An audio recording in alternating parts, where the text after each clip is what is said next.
ځان پسې راکاږي پروردګار مېلمنه به د چا وینه او یا د کلي یو 50 کوڅې دړګی جانانه ستا دیدن ته کوم ځای ودرېږمه یو ورځ په قیامت به جانان غواړمه او په دې دنیا یې ځان ماته راکوینه او یې سترګې دې مړې راوړولې کوئی شیخ پکې خوشحاله دی لکه ځمکې قسم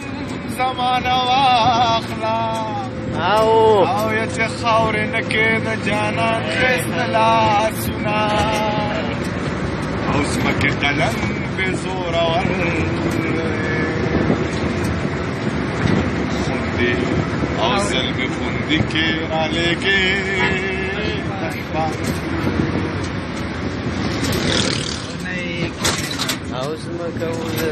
ځمکه وده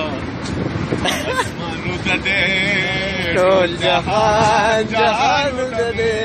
ما له خوب نه راځي په خوا کې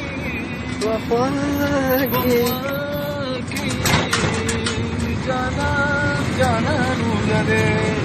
جانان بس دی هاي ظلم کوا زب خوشحال یما او یا په آخرت پیدا کوم تفوسنا او یا آخری سلام به واخلا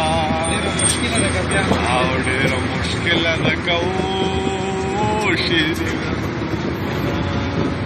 دا چې په جنګو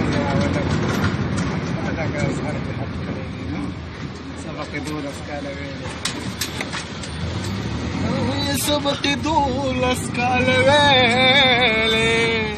یسوارلس جرګې به پسې کور ته ورلېږم او یا زما د لسو کالو یاره او یا د بل په تور سو یارې دې پرېښې او یا زما د لسو کالو یاره او یا د بل په تور سو یارې دې پرېښې یما ما ته دا خپل زړګی معلوم دی کنه دې هېر کړې زه سبا او په نن سبا کې به خبر شې په زنځیرونو به یې کلک تړلې اما او دا خلک غلي وایي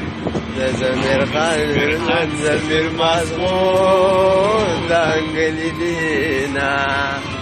هلکه ټول سلامونه روان دي وعلیکم سلام خو اصل کې د ټولو مینهوالو او بیا د دوبۍ د مسافرو دپاره به خصوصي لیور اعظم د هغوی به شکریه دا کوم چې راغلی یم بیمار یم